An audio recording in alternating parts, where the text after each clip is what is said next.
Nós vamos agora falar um pouco sobre os níveis espirituais.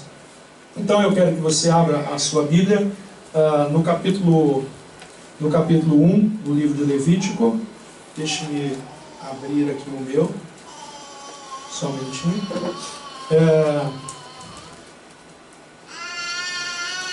Ontem nós, só para introduzir os irmãos que não estavam aqui ontem no assunto, para andarmos no mesmo passo, os irmãos não ficaram um pouco atrasados.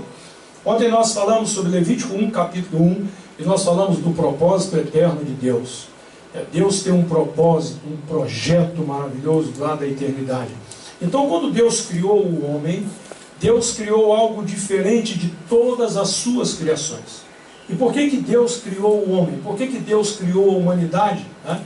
Porque Deus não tinha como se relacionar com anjos. Deus não tinha como se relacionar com os astros, com os planetas. Não tinha como se relacionar com os animais. E por que Ele não podia se relacionar com esses outros seres? Porque eles não tinham semelhança de Deus. Você só pode se relacionar com aquilo que é semelhante. É por isso que os homens não se casam com animais. Os homens se casam com outros seres humanos. Ou seja, eu casei com a Beatriz porque ela é humana. Eu preciso, para que alguém possa me entender, para que alguém possa curtir os meus sonhos, para que alguém possa ajudar a desenvolver os meus projetos, participar da minha história, ajudar na construção da minha história, eu preciso que este outro ser seja humano, seja semelhante a mim, porque senão não há como participar. Eu posso ter um cachorrinho de estimação, aqui na Europa as pessoas gostam muito de cachorrinho de estimação, lá no Brasil também, aqui parece que gostam mais, tratam quase igual ao filho. Eu vi um homem anteontem conversando com um cachorro, foi ontem, né? Conversando com um cachorrinho na rua, e depois quando ele me viu, ele ficou assim um pouco... porque ele devia ser um homem assim de uns 60 anos mais ou menos, e ele estava saindo de uma pet, e ele conversava com o cachorrinho como se o cachorrinho estivesse entendendo tudo que ele estivesse falando, né? Como se eles estivessem tendo ali um relacionamento, e eu fiquei observando aquilo, e quando ele viu, eu estava dentro do carro, quando ele me viu, ele ficou um pouco assustado, um pouco constrangido, né? Porque ele conversava com o cachorro, como se o cachorro... Porque assim, o cachorro pode ser amestrado. Tá? Você vai domesticando, vai amestrando, ele vai respondendo àqueles estímulos, né, que você preparou para que ele respondesse. Então, às vezes, como você faz uma coisa e ele responde, parece que ele está te entendendo. Ele não está te entendendo. Não há racionalidade nos animais. Só o ser humano pode compreender o outro, entender o outro, a linguagem, essas coisas todas, né? Então eu preciso casar com uma humana, então eu casei com a Beatriz, e aí nós vamos desenvolvendo os nossos projetos, os nossos sonhos, vamos construindo uma história em conjunto. E Deus, quando Ele fez você, diz a Bíblia, façamos o homem, façamos lá naquele momento em Gênesis capítulo 1, a palavra é Adão. Adão quer dizer humano, humanidade. Então não é façamos o homem, é façamos o humano, a nossa imagem, conforme a nossa semelhança. Você está entendendo? Então, quando Deus fez você, Ele fez você com a capacidade de se relacionar com Ele, de ter empatia com Ele. Você está entendendo? Amém. Amém? Amém? Está todo mundo compreendendo? Essa é a diferença. Satanás se rebelou por causa disso. Porque Satanás descobriu que ele não poderia ser filho de Deus. Ele não poderia ter relacionamento com Deus. Então, quando ele viu Deus criando um ser semelhante a ele, o salmista que Jesus repete, fala assim, vós sois deuses. Você sabia que você é Deus? Você não é Deus no sentido da divindade, mas desta capacidade de interagir com a divindade, de se relacionar com Deus. A Bíblia fala a respeito de alguns homens, é uma forma interessante. A Bíblia fala sobre Noé, por exemplo. Você sabe que Noé teve uma grande obra, não foi? Noé construiu uma arca. Noé foi um pregoeiro da justiça durante 100 anos. Então a obra de Noé foi uma obra estupenda, né? Nenhum de nós vai alcançar uma obra de 100 anos, né? Então a obra de Noé foi uma obra estupenda, ele é um homem de fé. Mas quando Deus fala sobre quem era Noé, Deus não fala sobre a sua obra, sobre o seu ministério, sobre os seus grandes feitos. Deus fala assim: Noé era um homem justo e íntegro e temente. Noé andava com Deus. Tá? A Bíblia diz que Enoque se tornou amigo de Deus e Deus o tomou para si. É isso que Deus quer. É por isso que a Bíblia fala que a igreja vai ser arrebatada como foi Enoque. Sabe por que a igreja vai ser arrebatada? Porque Deus vê na igreja a sua amizade. Deus tem em nós o seu amigo aqui na terra. Deus tem em você o seu amigo, a sua amiga. Tá? Jesus chegou a dizer para os discípulos: olha, o Senhor não diz ao servo o que ele vai fazer, mas aos amigos sim. Aos amigos ele conta tudo. E o Senhor nos revela a sua obra, o Senhor nos revela o seu projeto, o Senhor nos revela o seu propósito, o Senhor nos revela aquilo que Ele deseja para mim e para todos nós. O Senhor nos revela todas as coisas, sabe por quê? Porque o Senhor nos vê como amigos. Você é amiga de Deus. Você é amigo de Deus. É assim que o Senhor nos vê. Então, Ele nos fez a sua imagem e semelhança. Agora nós temos a oportunidade de nos relacionar com Deus. Ontem eu disse aos irmãos, no versículo 1 do capítulo 1 de Levítico, nós temos uma chave para entender toda a Bíblia, para desvendar toda a Bíblia. O capítulo 1, o verso 1 do capítulo 1 diz que Deus chamou Moisés para conversar de dentro da tenda do encontro, dentro da tenda do tabernáculo. Diz alguma versão. A versão NVI fala a tenda do encontro, o lugar do encontro. Então, o tabernáculo era um santuário portátil que ficava no centro do acampamento. Deus estabeleceu 4 bandeiras para a tribo de Israel lá no meio do deserto. Então, tinha uma bandeira que ficava a leste, tinha uma bandeira que era de Judá, a que ficava a oeste era de Efraim, e assim ia. Então, tinha bandeira a oeste e bandeira a leste, norte e sul. Eram 4 bandeiras. No centro dessas 4 bandeiras ficava o tabernáculo. O tabernáculo era o centro do acampamento. E agora, a partir da construção do tabernáculo, que termina lá em capítulo 40 de Êxodo, o que acontece? Deus nunca mais falou com Moisés no Monte Sinai. Agora Deus sempre falava com Moisés da tenda do encontro. Deus estava no centro do acampamento. Todo o arraial em volta do tabernáculo. Todo o povo em volta de Deus. Deus lá no centro. Você está compreendendo? Amém. Então, tudo que Deus sempre sonhou desde a eternidade era viver entre os homens, no meio dos homens. Jesus falou: onde estiverem 2 ou 3 reunidos em meu nome, ali estarei entre eles. A Bíblia diz que o Senhor habita no meio do louvor do seu povo.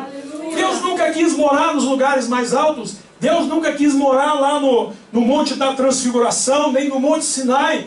O Senhor sempre quis viver entre os homens. Os homens é que querem ser deuses. Nós é que desejamos os lugares mais altos. Nós é que desejamos ser reconhecidos. Nós é que desejamos ser celebridade. Nós é que desejamos ficar no topo, no sucesso. Deus não. Deus quer viver no meio dos homens. Porque Deus ama os homens. Os homens querem ser Deus. Deus se fez homem. Você está entendendo a diferença? Deus te ama como você é. Deus te ama na sua humanidade. É lógico, tem coisas que eu faço que Deus reprova. Tem coisas que Deus quer que eu conserte. Lógico. Mas preste atenção. Mesmo essas coisas, Deus não vai me repelir por elas. Mas a Bíblia diz que Ele vai fazendo um trabalho de glória em glória. Um aprimoramento. Você está compreendendo? Deus não desiste de você. Deus não vai abandonar você. Deus não vai largar você. E Jesus falou assim: olha, aquele que vem a mim, de maneira alguma lançarei fora. Nós temos a capacidade de rejeitar o outro, mas o Senhor não tem essa capacidade. O Senhor tem a capacidade do acolhimento, do amor, do perdão. Às vezes nós temos um dia ruim e às vezes temos muitos dias ruins, né?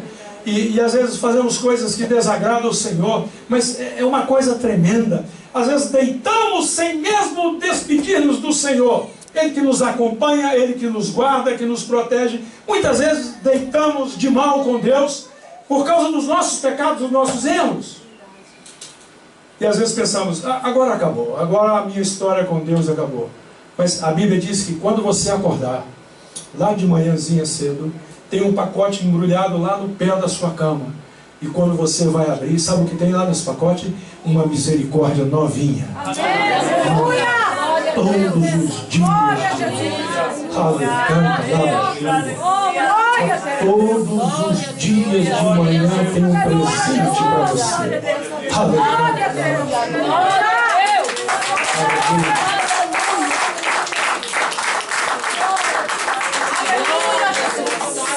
Ele não desiste de você.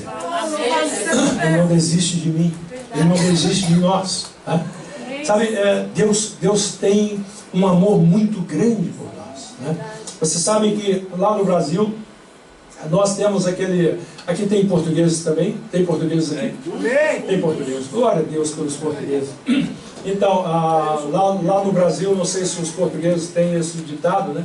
Mas lá no Brasil temos alguns ditados, e um deles é que as pessoas apaixonadas cometem loucuras. Né? Pessoas apaixonadas cometem loucura. Dizem que, principalmente na juventude, na adolescência, né? na puberdade, quando estão jovens ainda nos colégios, então tem aquela paixão. Sabe aquela paixão? Aquela paixão que quando você vê a outra pessoa te dá aquele frio no estômago, né? Tem gente que já esqueceu como é esse frio no estômago. Tem nada, mentira. Essas coisas acontecem com todas as idades, né? Mas dizem que pessoas quando estão assim apaixonadas, né, que só de pensar no outro já dá aquele frio, né? E então que elas dizem assim: por ele eu morro por fulano, né? Eu morro por fulana. E aí o tempo passa e depois brigam. E fulano abandona a fulana, e fulana abandona o fulano, e aquele que dizia, eu morro, é mentira, não morre nada, não morre nada. Vai se consolar no braço de outra, né? Vai se consolar no braço de outro, e a vida segue, e assim a vida continua. Né? Mas as pessoas, que isso é verdade, quando elas estão apaixonadas, elas fazem loucura. Amém ou não amém? Amém. Alguém aqui não fez loucura? Ou alguém aqui nunca apaixonou? Se não apaixonou, porque nunca fez loucura. Mas se apaixonou, fez loucura. Né? As pessoas apaixonadas falam. Então, algumas dizem, né, que eu seria capaz de dar a minha vida, de morrer por fulano. Mas é mentira. As paixões não chegam a esse ponto.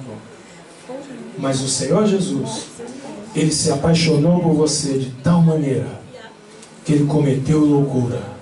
Ele deu a vida por você. Ele chegou a esse ponto. Ele é apaixonado por você.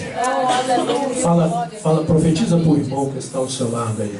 Diga para ele, Jesus é apaixonado por você. Assim não, fala no ouvido. Fala no ouvido bem baixinho. É para ninguém escutar. Fala assim, olha, eu tenho um segredo para você.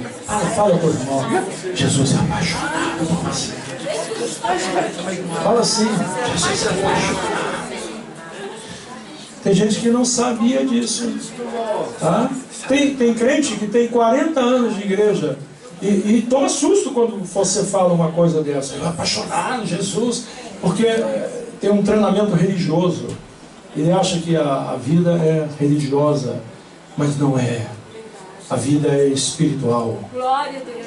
A vida não é um conjunto de regras e doutrinas. Isso é religião. Religião é coisa boa, mas você tem que ser amigo de Deus. E é só o que o Senhor deseja. Que você seja amigo de Deus. Mas, então, nós fizemos essa abordagem aqui ontem um pouco mais detalhada. Mas eu disse a vocês ontem que hoje nós iríamos falar especificamente sobre níveis espirituais. E isso tudo está nesse capítulo. No verso 3 do capítulo 1, alguém pode ver aí? Verso 3, diz assim: se o holocausto, Levítico 1, 2, verso 2. Diga o seguinte aos israelitas: quando alguém trouxer um animal como oferta ao Senhor, que seja do gado, aí é o gado maior, depois vai falar que é novilho, é boi, ou do rebanho de ovelhas. Então nós temos duas categorias: gado, aqui é vacuno, aqui é boi, tá? Ou rebanho de ovelhas. Depois, mais para frente, nós não vamos ler para não perder tempo, vai dizer também que pode ser o bode.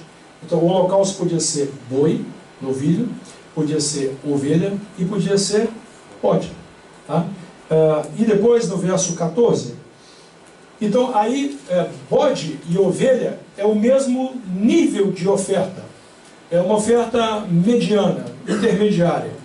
O boi seria uma oferta maior, né, mais valiosa. Então a ovelha uma oferta mediana, mas nós temos uma oferta menor. Levítico 1, 14.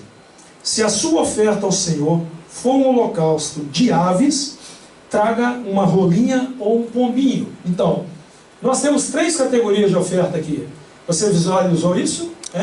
Nós temos o boi, nós temos a ovelha e nós temos um pombinho, uma rolinha, né? Uma ave. Essas diferentes ofertas, elas tinham um papel social relevante. No livro depois você tem com mais detalhes. Mas existiam pessoas muito ricas, então elas podiam oferecer um boi, né? E existiam pessoas de classe média, vamos dizer. Então elas não tinham dinheiro para oferecer um boi, mas elas podiam oferecer uma ovelha. Mas existiam os pobres. Jesus falou assim: os pobres sempre tendes convosco, tá? Esses pobres não tinham dinheiro para comprar uma ovelha, que dirá um boi. Mas eles também queriam ofertar. E o Senhor falou assim: olha, eu também quero receber daqueles que não podem pagar. Então o Senhor falou assim: eles podem oferecer um pombinho ou uma rolinha. Naquela época ninguém vendia pombo rolinha. Aquilo era algo solto, né? Então eles montavam a arapuca, pegavam o pombinho, pegavam a rolinha, e aí podiam ofertar. Quanto custou? Não custou nada. Custou um pouquinho de paciência, um pouquinho de trabalho, faz ali uma arapucazinha, uma espera. Então eles conseguiam, ou então matavam o pombinho, davam uma pedrada nele para ele ficar tonto e levavam correndo lá para o sumo sacerdote quebrar o seu pescoço e derramar o sangue lá no altar do holocausto. Mas enfim, do ponto de vista social, o capítulo 1 de Levítico, que fala do primeiro sacrifício, e preste atenção, as coisas na Bíblia estão sob a ordem da importância de Deus. Eu sei que aqui vocês têm um centro de treinamento teológico, então para os estudantes de teologia, existem algumas regras que são importantes para que possamos entender a Bíblia. E uma delas é o seguinte: tudo na Bíblia está segundo a ordem de Deus. Amém. Homens inspirados por Deus escreveram não de acordo com a sua vontade, mas de acordo com a vontade de Deus. Então, existem coisas que vêm em prioridade, existem coisas que vêm em ordem, existem coisas que são mais profundas, que são maiores, existem coisas que vêm primeiro, existem coisas secundárias, existem coisas que são de vanguarda, outras que são de retaguarda. Então, aqui nós temos 5 tipos de sacrifícios no livro de Levítico. Isso está descrito do capítulo 1 ao capítulo 7. Os sacrifícios estão aqui colocados numa ordem do interesse de Deus. Então, o primeiro sacrifício é o holocausto. Não é pelo pecado, não é pela culpa. Isso é a partir do capítulo 4 e capítulo 5. Esse capítulo do holocausto, ele tem uma coisa muito interessante, sabe? Uma revelação poderosa nesse capítulo 1. A revelação está em uma palavra que não foi escrita. Porque essa palavra não foi escrita, então isso se torna altamente revelador. Você sabe que os sacrifícios, eles eram feitos por causa de quê? Por causa de quê? Por causa que o povo tinha o quê? Tinha pecado, né? Então, alguém quando oferecia um sacrifício, oferecia por quê? Porque tinha pecado, não é isso? No capítulo 1 do livro de Levítico não aparece a palavra pecado. Então, por que foi criado esse tipo de sacrifício chamado holocausto, que significa totalmente queimado, se ele não está se referindo a nenhum tipo de pecado? Este sacrifício, preste atenção, é um dos aspectos da obra da cruz.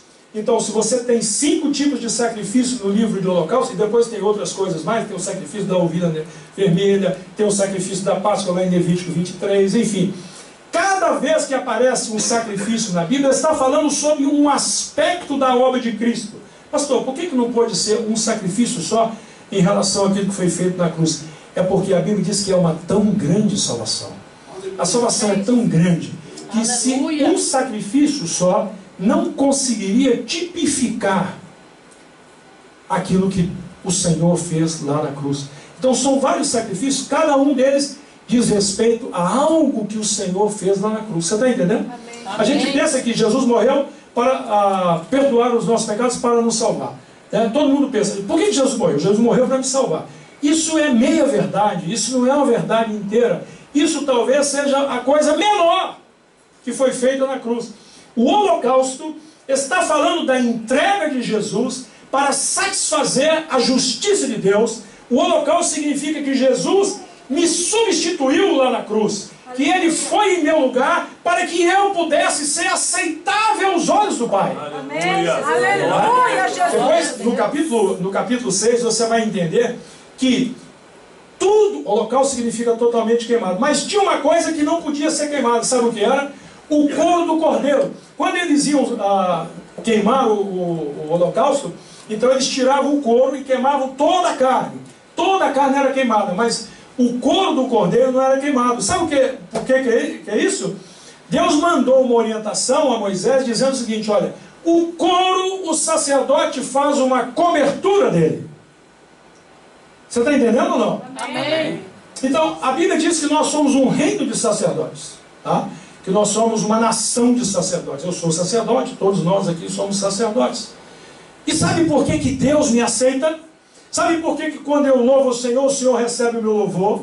Sabe por que quando eu oro aquilo sobe como um incenso agradável às narinas do Senhor? Os meus sacrifícios de louvor, de oferta, de pregação, enfim, a minha vida, sabe por que Deus me recebe? Sabe por que Deus me aceita? Sabe por quê? É porque Paulo diz que eu estou revestido de Cristo. Amém. É porque que quando Deus olha para você, Ele não enxerga exatamente você. A primeira coisa que Deus vê é o couro do cordeiro que está agasalhando você, que está cobrindo você. Você está revestido de Cristo. Então é por isso que somos recebidos. Você se lembra da história de Abraão e Jacó, não lembra? Não lembra? Isaac era o quê? Esaú era o primogênito, né? E Jacó era o segundo filho, né? Então a bênção de Isaac para Esaú, né, acabou indo para Jacó. E por que foi para Jacó? Foi para Jacó porque Jacó se apresentou para ele com as vestes de Esaú. Então quando ele foi chegando, estava muito escuro, ele já não estava enxergando bem, então ele cheirou e falou assim, esse cheiro é o cheiro do meu primogênito. E quando ele passou a mão, falou assim, a textura é do meu primogênito. Então receba a bênção do primogênito. É assim, quando nós nos aproximamos de Deus, Ele fala assim, esse aroma, Paulo diz que nós exalamos o bom perfume de Cristo. Então quando nós nos apresentamos, ele fala assim, esse perfume, então esse irmão aqui que está aqui cuidando da cinematografia, então quando ele chega, qual é o seu nome? Edson. Então quando o Edson chega na presença do Senhor, o Senhor, esse cheiro é do primogênito. E aí quando ele passa a mão sobre o Edson, ele fala, essa textura é do primogênito. Aleluia. Então eu abençoo você. Você está entendendo? Amém. Nós estamos em Cristo. O holocausto significa que Ele nos substituiu. Que Ele morreu em nosso lugar. Então o Pai nos aceita agora porque estamos em Cristo. Você está compreendendo? É por isso que não existe a palavra pecado. O holocausto não é Jesus tratando com o nosso pecado, purificando o nosso pecado, mas Ele nos substituindo diante do Pai. Por isso que este é um sacrifício de aroma agradável. Está escrito aqui, sacrifício de aroma agradável.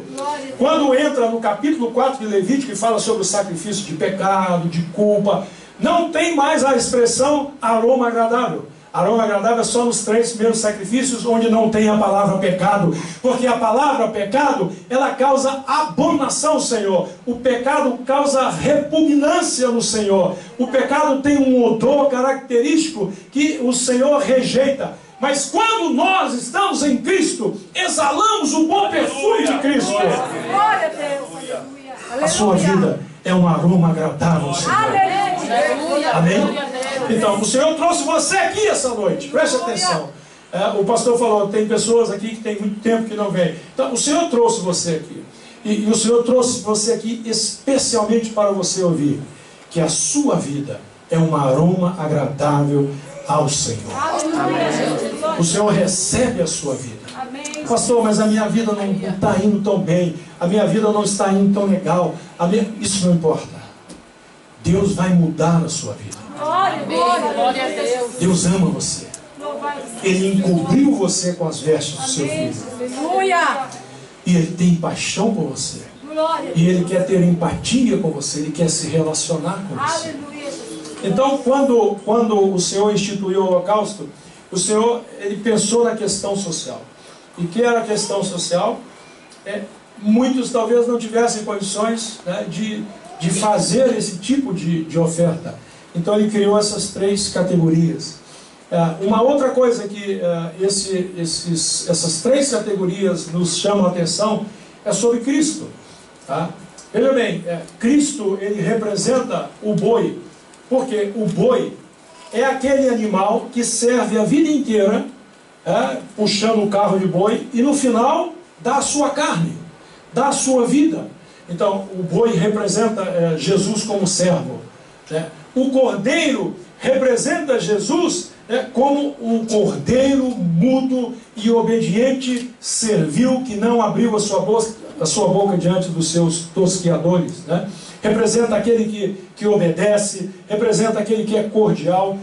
O pombo trata da simplicidade, da humildade do Senhor Jesus. Então tudo isso está representado no holocausto. E o bode representa que Ele se fez maldição por nós. Ele se fez pecado por nós. Sem pecado, Ele se fez pecado por nós para que livre ficássemos da maldição do pecado. Então, esses aspectos se referem também ao Senhor. Agora, existe algo que se refere à nossa vida, que se refere à sua vida. Então, veja bem. Na igreja, nós temos diferentes níveis espirituais. Lá em Efésios, no capítulo 4, o apóstolo Paulo está falando sobre, se não me engano, no verso 6 ou 7, ele está falando sobre unidade.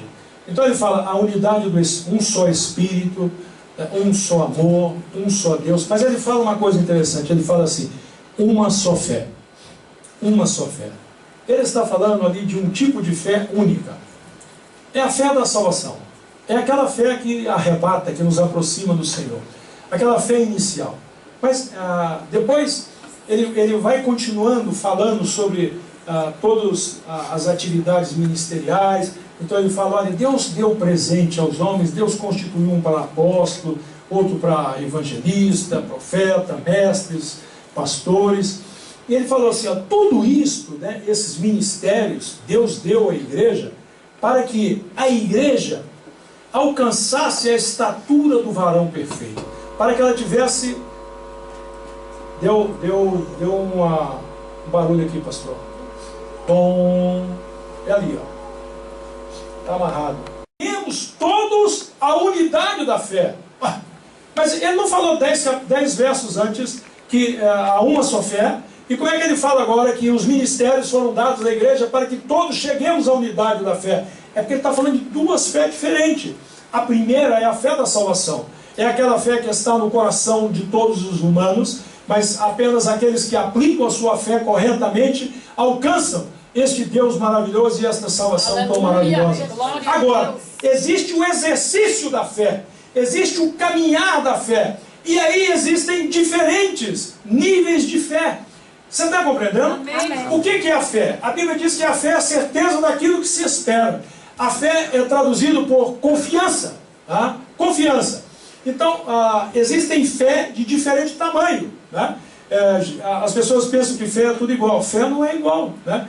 Jesus muitas vezes falou assim, grande é a tua fé.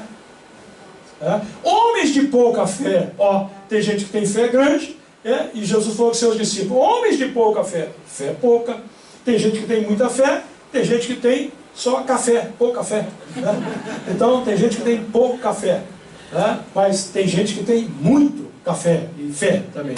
Mas a Bíblia fala de diferentes níveis, E como é que a fé se torna maior em algumas pessoas do que em outras? A confiança. Quando eu confio, a minha fé aumenta. Então a Bíblia diz assim, olha, você não pode mentir.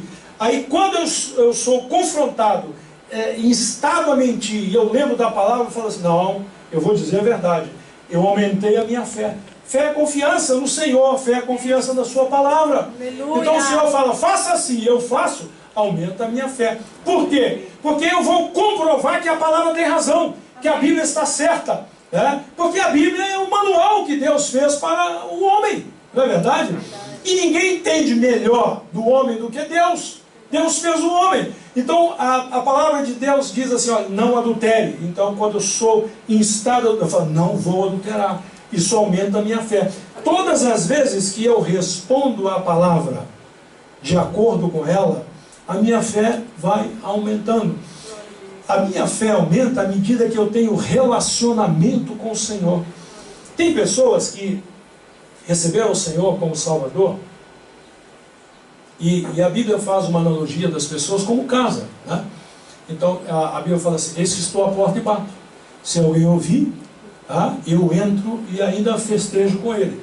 Então um dia Jesus bateu a sua porta, aí você abriu a porta e deixou Jesus entrar. E você deixou Jesus entrar onde? Alguns deixam Jesus entrar na varanda da casa. Jesus, que maravilha, não saia mais da varanda da casa da minha vida. Aí Jesus fica ali na varanda. Depois passa 2 anos, 3 anos, 4 anos, a pessoa tem um problema muito sério no trabalho, e ela fala, Senhor, o Senhor falou que ia caminhar comigo, o Senhor falou que ia andar comigo, mas eu tive um problema no trabalho e o Senhor não se apresentou. E o Senhor vai dizer para você, não, mas você falou que eu só podia caminhar na varanda da sua vida. Você nunca me apresentou lá no seu trabalho. Você nunca me apresentou para o seu chefe, nunca me apresentou para os seus amigos, você nunca me apresentou para os seus clientes. Então eu nunca pude me relacionar com você dentro do seu trabalho. Todas as vezes que você ia para o trabalho, você se despedia de mim da varanda e falava, fica aí na varanda, Jesus, que eu vou para o trabalho. Então eu não tive como fazer nada. Aleluia. Alguns às vezes têm problema lá naquele quarto especial, aquele quarto conjugal, e aí eles correm lá na varanda e falam, Jesus, já tem 10 anos que o Senhor está aqui na varanda da minha casa, eu tive um problema sério lá no meu quarto conjugal, meu casamento está sendo demolido, sendo destruído, implodido, e o Senhor não fez nada. E Jesus vai dizer, olha, eu tenho 10 anos que eu estou aqui na varanda, eu tento entrar, você não deixa. Todas as vezes que você vai entrando, eu vou atrás, você fala, um momentinho, bate a porta, É verdade. e não deixa eu entrar. Então eu não pude resolver nada, eu sabia que ia acontecer, mas você nunca deixou entrar. Glória a Deus. Alguns até deixam Jesus entrar na sala da casa, mas não deixam entrar no quarto dos filhos.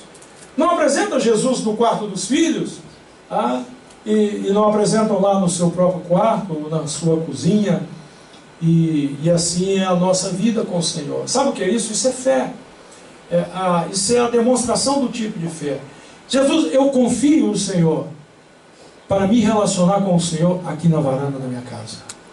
Mas eu não confio em levar o Senhor para o meu quarto, ou para o meu emprego, ou para a faculdade, ou para meu vizinho.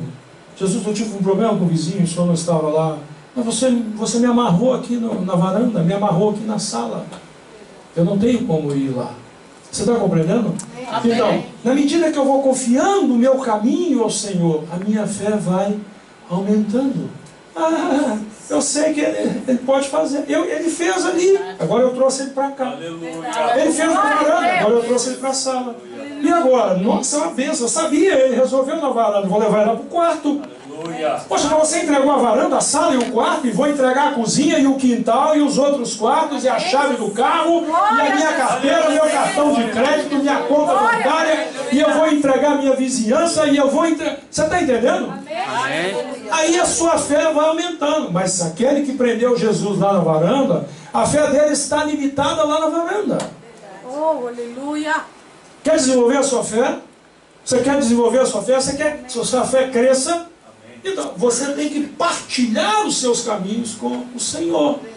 Então, assim como a nossa fé, a nossa espiritualidade também, ela vai variar. Por exemplo, existem pessoas que são crentes, que têm uma espiritualidade, e quando eu falo de espiritualidade, presta atenção, não estou falando de religiosidade, tá? Você pode ser um grande ator no teatro da religião, você pode ser o melhor ator no teatro da religião. Não sei se você vai ser tão bom quanto eram os fariseus. Existe uma palavra no grego que ela significava ator. Ator. Quando os gregos criaram o teatro, isso é uma criação grega, no período clássico grego, 4, 5, 6 séculos antes de Cristo. Então, quando eles criaram o teatro, eles tinham as pessoas que encenavam, os atores. Tá? Sabe os atores? Tem aqueles artistas de cinema hoje, tem os da Globo, né? Então, eles tinham os atores. Então, eles criaram uma palavra para definir aquelas pessoas que eram atores. Sabe que palavra é essa? Hipócrita. Hipócrita. A palavra hipócrita, do grego hipócrites, significa aquele que finge ser outro. Quando Jesus falou assim, esses fariseus são hipócritas, ele estava falando assim, esses fariseus são tudo artistas. São tudo artistas. Se a Globo passa aqui, não fica um. Contrata todo mundo, né? Vai todo mundo para Hollywood. Por quê? Esses caras fingem bem. Jesus falou assim, inclusive eu vou advertir vocês, façam tudo o que eles ensinam, mas não façam o que eles fazem. Tá? Eles fingiam de conta, né, que eles eram espirituais, mas eles eram apenas religiosos. Eles eram apenas religiosos. Então há uma diferença entre ser espiritual e ser religioso. Ser espiritual é andar com Deus. É estar sintonizado no trono da graça. É sempre pensar, se eu fizer isso, agrada o Senhor. Se eu gastar o meu dinheiro nisso, agrada o Senhor. Se eu caminhar por ali, o Senhor vai se agradar. O Senhor vai caminhar comigo. O Senhor vai comigo naquele lugar. Aquele tipo de conversa que eu tenho lá com a minha vizinha, ou com meu irmão, ou com minha irmã em Cristo, o Senhor participaria daquele tipo de conversa? É fazer uma reflexão assim. Quando chegar em casa, falar assim, poxa, conversamos lá, rachamos a lenha lá, falamos mal daquele irmão que não estava presente, e abusamos lá do irmão. Jesus participou daquela conversa? Ele participaria daquela conversa? Você está entendendo? Isso é espiritualidade. Às vezes eu posso ser um mau religioso, mas eu posso ser um excelente espiritual. E é isso que o Senhor quer. A Bíblia diz que a vida eterna não é apenas uma questão cronológica, sabe? Não é apenas uma questão de tempo. João nos ensina, aquele que tem o Filho tem a vida eterna. Você está entendendo? Amém. Ter o Senhor é ter a vida. Eu tenho a vida eterna, não é apenas viver muito tempo. Tem gente que acha que a vida eterna começa depois da morte, do arrebatamento. A vida eterna começou na hora que você conheceu Jesus. Ele é a vida eterna. Ele é a vida de Deus que entrou em você. Tá? Entrou na sua vida.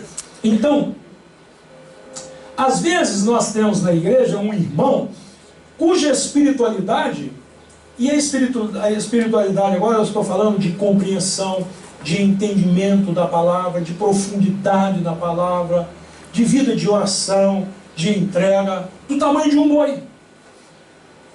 Ele tem um entendimento daquilo que deve ser feito, daquilo que deve ser conquistado, dos projetos, do tamanho de um boi. Mas tem um outro irmão que o entendimento dele é do tamanho de um pombo. A compreensão que ele tem das coisas, o nível de conhecimento bíblico dele é do tamanho de um pombo. É muito pequenininho. Agora, veja bem, aquele irmão que tem toda essa compreensão bíblica, tá? Esse entendimento, estudou bastante, conhece, é dedicado, do tamanho de um boi, ele tem que entregar a Deus o boi inteiro. Você está compreendendo? Amém.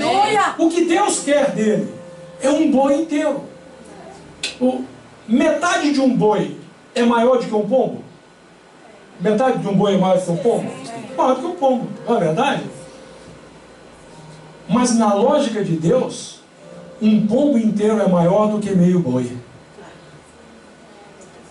Deus não recebe nada pela metade. É verdade. Aleluia. Sabe, tem uma coisa que nós temos que nos preocupar. É com o coração. O Senhor fala assim em Provérbios: filho meu, dá-me metade do teu coração. É assim que ele fala? Veja bem, o grande mandamento, depois revalidado pelo Senhor, está lá no Antigo, depois está no Novo. Como é que ele começa? Amarás ao Senhor teu Deus de todo o pensamento. É assim? De todo o coração? Não, então tá. Então uma outra vez, então ele está escrito assim: amarás primeiro, amarás o Senhor teu Deus de toda a tua força, de todo o entendimento e de todo o teu coração. Não tem assim também? Sim. Tem assim também? Não tem não. Todas as vezes que aparece, amarás ao Senhor teu Deus de todo o teu coração. Se você não amar o Senhor teu Deus de todo o teu coração, não adianta amá-lo com o seu pensamento, com o seu entendimento, com a sua força, com o seu poder econômico, com a sua força física. Não adianta nada. Verdade. A ordem, lembra que eu falei que Deus tem ordem de prioridade? Primeiro vem o holocausto, depois vem os outros sacrifícios. Primeiro vem o coração. Primeiro Deus quer saber se o seu coração é integral para Ele. Verdade. Se é 100%. Deus não quer coração dividido. É como um noivo apaixonado que vai dividir a noiva com outro noivo. O noivo não vai aceitar isso. Jesus não vai aceitar isso. Jesus não quer namorar com você e que você ainda tenha outros namorados. Você está entendendo? Amém. Fidelidade, coração integral, coração inteiro, coração não dividido. Verdade. Aleluia, Jesus. Coração não dividido. Amém, Jesus. Glória a Deus. Aleluia, amém. Minha vida tem que ser num compasso tal que o Senhor seja o centro de toda ela. Glória a Deus. Aleluia, glória a Deus. Eu posso me divertir? Claro que eu posso me divertir. Posso ver um jogo de futebol ou de basquete? Posso ver. Não tenho. Posso jogar uma bolinha? Posso jogar uma bolinha. Posso sair, ir ao restaurante, fazer um piquenique, ir à praia? Posso. Mas o Senhor é o centro de tudo isso. Amém. O Senhor é o centro dos meus negócios, dos meus relacionamentos, da minha diversão, da minha religiosidade. O Senhor tem que ser o centro. Não pode ser o cargo na igreja. Não pode ser a disputa por posição na igreja. Não pode ser o ciúme. Não. Tem que ser o Senhor. Eu vou para o Senhor. Eu vou porque o Senhor é o centro. Porque é para Ele, é para a sua glória. Tudo dele, por Ele e para Ele. Coração não dividido. Pastor, é o seguinte: eu não sou como aquele irmão. Aquele irmão é um pombinho no seu entendimento, na sua compreensão, no exercício da fé. Olha só, esse irmão pregou para 10 pessoas no ano, eu prego para 10 pessoas numa semana. Então eu vou fazer o seguinte agora, eu vou pregar para 5. Ainda assim eu sou muito mais eficiente do que ele. Se ele é capaz de fazer apenas aquilo, e está fazendo aquilo, Deus está recebendo tudo. Você se lembra da viúva? A viúva pobre? Jesus falou que ela deu mais do que os outros. Mas que é isso mesmo? Teve gente aqui que deu notas grandes aqui. Ela deu uma moedinha. Mas ela deu integral. Ela deu de coração. Ela deu tudo. Ela deu com amor. Ela deu com alegria. A capacidade dela era aquela. A capacidade econômica era aquela. Mas a capacidade espiritual dela era gigantesca. Ela não deu mais porque mais não tinha. Porque ela não tinha o coração dividido. Agora, os outros deram daquilo que lhes sobrava. O Senhor não recebe. O Senhor não recebe sobra. O Senhor não é caminhão de lixo para sair catando sobras. Fique com as suas sobras. Aliás, não fique com as suas sobras. Dê integralmente ao Senhor.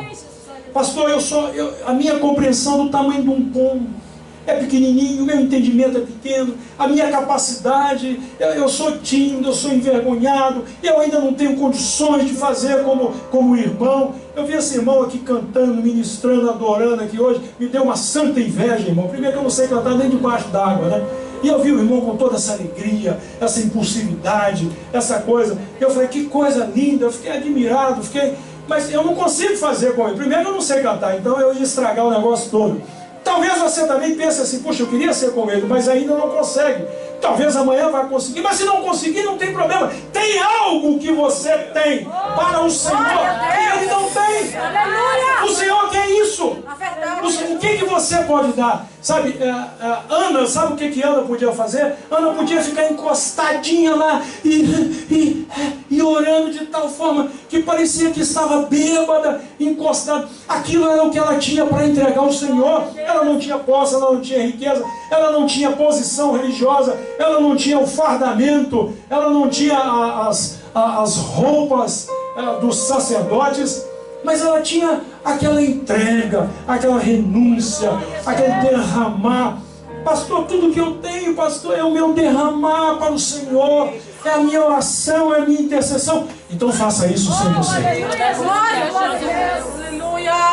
Mas não adianta dar a metade ou dar um pedaço. Se você tem um boi, se você pode dar um boi, o Senhor quer um boi. Se o Senhor chegou a um ponto com você, que o que você tem para dar é um boi, Deus quer o boi inteiro, com chifre e tudo.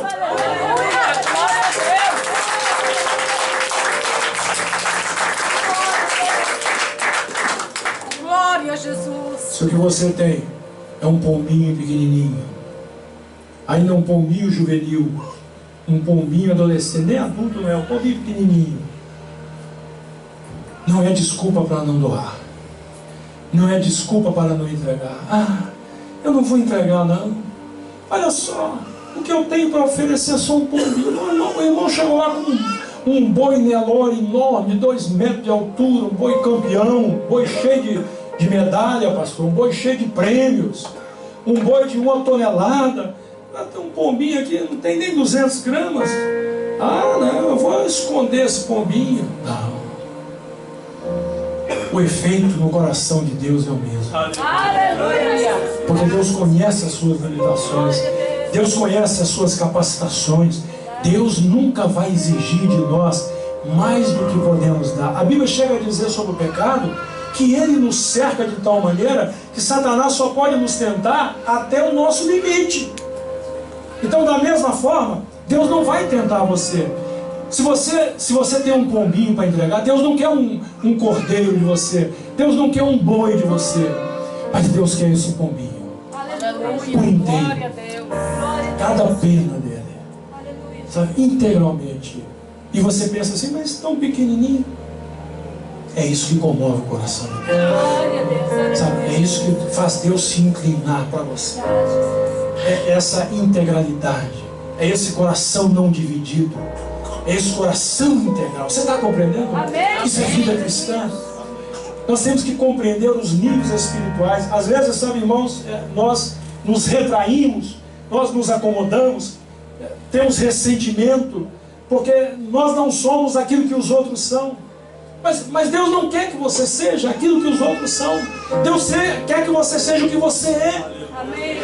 Deus nos fez diferentes para que fôssemos igualmente importantes. Se eu fosse igual o pastor Marcos, podia jogar um de nós dois fora. Joga o Solon fora, fica só com o Marcos. Para que ter 2 Solon ou 2 Marcos?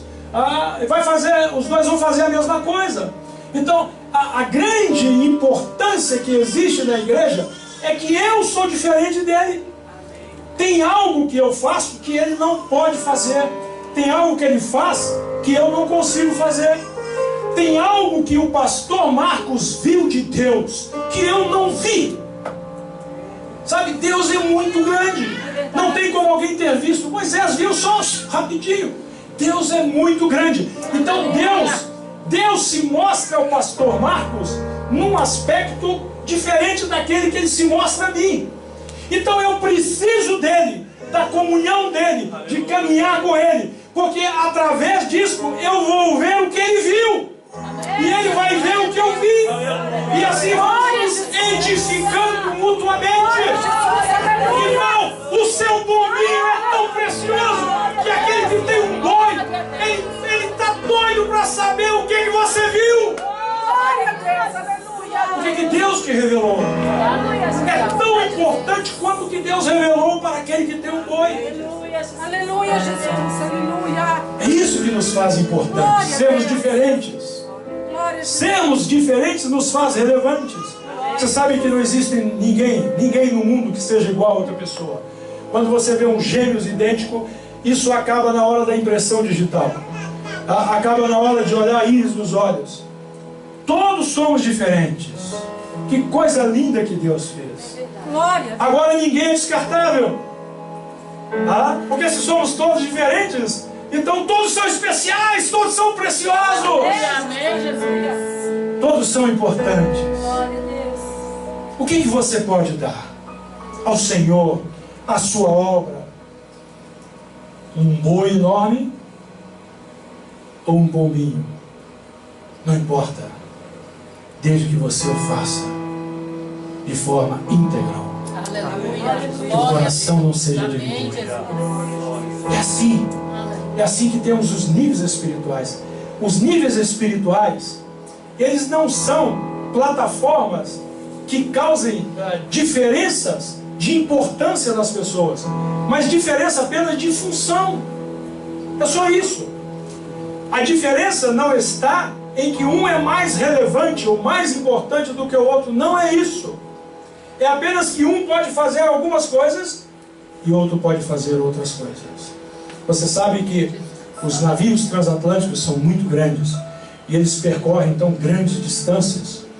Então esses navios, quando eles chegam em arquipélagos que tem muitas ilhas pequenininhas, eles têm que parar. Eles não conseguem entrar naquelas ilhas pequenininhas. Então, às vezes as ilhas pequenininhas têm as praias mais lindas, aquelas águas mais cristalinas, não tem preocupação com o ataque de tubarões e de outros peixes. Então as pessoas querem ir para as ilhas pequenas. Elas gostaram muito de atravessar os mares, nesse transatlântico, mas agora é uma hora de lazer, é a hora de conhecer os habitantes das pequenas ilhas. O transatlântico não pode ir lá. Então o transatlântico ele vai descendo os botinhos, aqueles pequenos barquinhos, e as pessoas vão descendo naqueles barquinhos. Então agora aqueles barquinhos, uns têm motor, outros até o motor não dá, aí tem que ir a remo, e aí eles vão chegando naquelas ilhas, e aí as pessoas podem comer as suas iguarias, tomar os seus sucos, nadar, se aproveitar, coisas que eles não poderiam fazer com o transatlântico. Você está compreendendo? Amém. Nem todo mundo é um transatlântico. Mas se você não é um transatlântico e é um barquinho, você também é muito relevante. Aleluia. Às vezes o transatlântico foi muito importante para a grande travessia, mas agora às vezes são pequenas travessias. Existem corações que só serão alcançados pela imponência dos grandes transatlânticos, mas existem corações que só os pequenos barquinhos terão acesso a eles. Aleluia. E todos então somos importantes. Glória a Deus. Os grandes transatlânticos, os pequenos barquinhos, aqueles que podem oferecer um touro, aqueles que podem oferecer uma ovelha, e aqueles que podem oferecer um pombo. Coração Glória a integral. Deus. Aleluia. Então o Senhor está dizendo para você essa noite que você é tão importante quanto o seu irmão do seu lado. E que o seu irmão que está ao seu lado é tão importante quanto você. Aleluia. Somos todos relevantes, somos todos importantes para o Senhor. Por isso que Jesus nos amou tanto. E Ele se doou por nós. E Ele nos amou primeiro. E Ele amou você quando você ainda era pecador. Mas agora você é santo do Senhor. Você está na posição de santo. Então o Senhor trouxe você aqui essa noite para dizer o quanto você é importante para Ele. O quanto você é relevante. Sabe, irmãos, às vezes nós achamos que estamos largados. Às vezes passamos por problemas, por dificuldades. Uma vez eu estava numa cidade chamada Montes Claros. E eu estava fazendo um trabalho com uma igreja quadrangular. E eu recebi um telefonema de um pastor, a quem eu tinha visto uma vez por 5 minutos, 10 minutos. E ele falou: pastor, eu soube que o senhor está aqui, o senhor vai ficar aqui até que dia? Eu falei: eu vou ficar até quinta. O senhor pode ficar no final de semana, pregar sábado e domingo na minha igreja?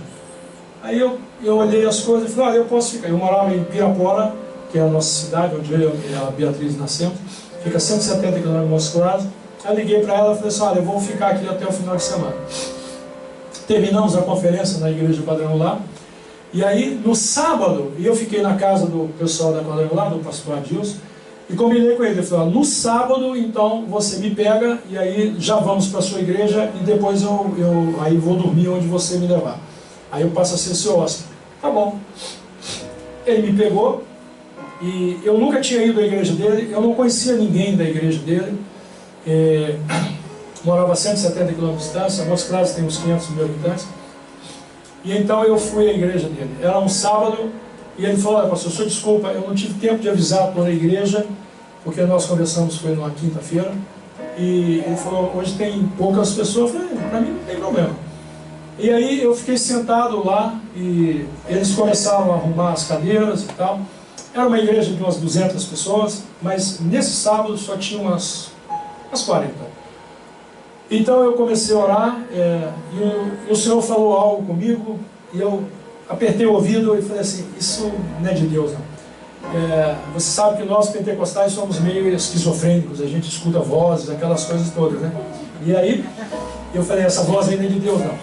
Bom, aí começava o culto, e aí me chamaram e me passaram a palavra. Então assim, eu conhecia aquele pastor, agora já tinha, além dos 10 minutos que eu tinha visto ele uma vez, agora já tinha 2 horas e 10 minutos que eu conhecia aquele pastor, e não conhecia mais ninguém naquela igreja. Por isso que aquela voz que falou comigo, eu falei, está amarrado, isso não é de Deus não. E aí então eu comecei a pregar. Mas na hora que eu comecei a pregar, aquela voz falou forte comigo, né, e falou, faça isso. E eu ainda fiquei assim, e falou de novo, né? Então eu falei, bom, aí eu tinha começado a pregar, tinha 5 minutos que eu estava pregando, e eu parei e falei assim, quem é Rita aqui? Aí tinha 40 pessoas, imagina. Falei, quem é Rita aqui? Quer dizer, se não tem Rita ali, eu tinha que fechar a Bíblia e sair correndo, né? Falso profeta. E aí uma senhora, eu estava nessa posição, uma senhora mais ou menos onde está aquele rapaz com a camisa do oceano, uma senhora se levantou e falou assim, eu sou a Rita.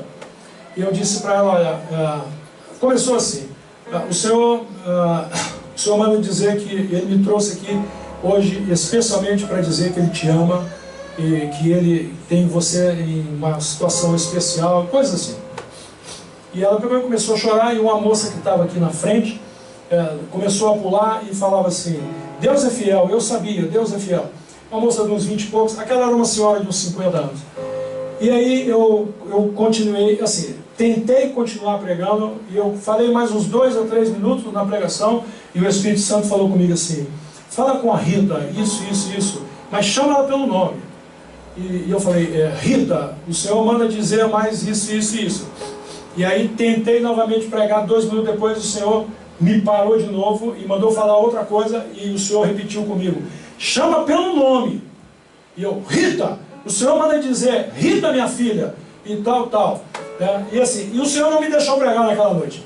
O Senhor não me deixou pregar. A cada 2, 3 minutos o Senhor falava, fala mais isso, chama pelo nome. E eu, Rita. E eu pensei comigo, ainda bem que a Beatriz não está aqui, senão eu ia começar a ficar com ciúme, né? Tanto que eu falei, eu nunca falei tanto o nome da Beatriz quanto eu falei o nome da Rita, né? Eu devo ter falado o nome dela, sei lá, 200 vezes. Toda hora, tinha hora que o Senhor falava, fala em dobro, eu, Rita! E pronto, e o culto virou, sabe o quê? O Senhor falando com a Rita. Aleluia! Muito bem, acabou ali, fomos para a casa de uma irmã, que era professor e tal, e teve um churrasco lá, e depois então o pastor me levou para, ele era solteiro, me levou para dormir na casa dele. Então fomos para a casa dele, e aí ele falou, pastor, o quarto do senhor aqui e tal. Eu falei, muito obrigado. Ele falou assim, antes do senhor dormir, ele falou, o senhor sabe que o melhor vinho fica por último, né?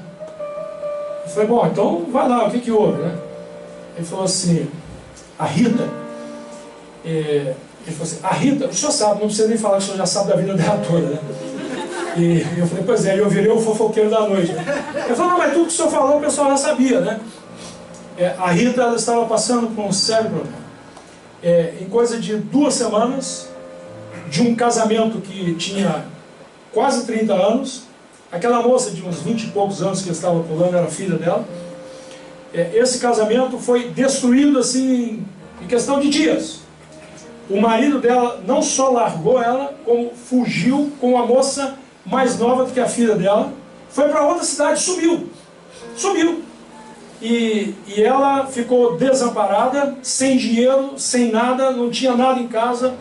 Então o pastor falou assim, olha, irmã, vamos fazer o seguinte, a igreja vai dar uma cesta. Não quero ajuda. Assim, não, então tá bom, vamos. A irmã faz uma faxina lá na igreja e a gente... Então ela foi contratada pela igreja para fazer faxina da igreja e a igreja ajudando a irmã. E ela, inconsolável, muito arrasada, porque o marido deixou ela sem dinheiro nenhum, sem nada, inclusive sem compra, sem nada, e o aluguel vencido, e ela e a filha, e ele fugiu com outra, e ela era uma irmã que estava sempre dedicada na igreja e tudo, e o pastor, então, naquele sábado de manhã, que tivemos aquela noite da Rita, naquele sábado de manhã, então o pastor me contando, hoje de manhã, pastor, eu fui à casa dela, levar uma palavra de consolo para ela. Preste atenção, porque Deus está falando com você aqui agora, tá? Deus trouxe você para ouvir isso. Eu estou vindo da Tailândia, estou indo para Londres, eu não ia nem parar aqui, então foi um arranjo de Deus, né? Quando eu estava programando a minha viagem era para sair de Bangkok direto para a cidade do Porto, e Deus acabou fazendo tudo isso. Então, Deus marcou esse encontro com você aqui. Eu não sei qual é o seu nome, mas Deus sabe o seu nome. Deus sabe o seu nome. Então, o pastor Flávio falou comigo assim, hoje de manhã eu fui à casa da Rita, e eu falei com ela, irmã, eu vim aqui para dizer para a irmã ficar tranquila, fique em paz, Deus está no controle, sabe, Deus está vendo tudo isso, Deus vai dar um livramento para a irmã, fica calma, irmã, né? Ela falou, pastor Flávio, não adianta o senhor vir com essa conversa. Eu já sou crente há tanto tempo e tudo, eu já sei o que está acontecendo, Deus não está nem aí para mim, Deus não está preocupado comigo. Que isso, irmã, como Deus não está preocupado, Deus te ama, que ama nada, Deus não sabe nem que eu existo. Eu vou falar para o senhor uma coisa, pastor Flávio, Deus não sabe nem meu nome. Aleluia. Glória a Deus. Aleluia. Glória a Jesus. Aleluia. Louvado seja Deus. Deus sabe o seu nome. Louvado seja Ele te Deus. chama pelo nome. Glória a Deus. Aleluia. Talvez você não seja muito importante na sua família. Aleluia. Talvez para aqueles que você deixou lá no Brasil, está lá fazendo o que lá? Está lá, não volta para trás porque tem vergonha, mas falou que ia vencer, que ia fazer acontecer, não aconteceu nada. Está lá humilhada, está lá envergonhada, e talvez para os seus parentes você não seja uma pessoa especial, talvez para os seus colegas, às vezes até dentro da igreja, nós achamos que os outros nos olham assim de uma maneira como se nós não fôssemos importantes, relevantes. Deus se importa com você. Você é muito importante para o Senhor. Aleluia, Jesus. E por isso que Deus armou tudo isso aqui essa noite. Talvez a sua esposa possa não achar isso. Talvez o seu esposo possa achar que você não seja. Mas Deus não. Deus olha para você e fala, minha filha especial. Aleluia, glória a Deus. Meu filho especial. E eu tenho certeza, sabe? O Senhor está aqui presente. Aleluia, glória a Deus. E o Senhor de vez em quando aponta para os anjos, sabe? E fala, olha aquela minha filha, olha aquele meu filho. Como ele é precioso, como ele é um vaso especial, como ela é tão preciosa para mim. Porque é assim que o Senhor nos vê. Aleluia, O Senhor nos ama de uma amém, forma glória a Deus. incondicional. Uma fidelidade extrema. Não importa qual é a sua posição eclesiástica, sabe, qual é a sua competência teológica, bíblica. Você é especial.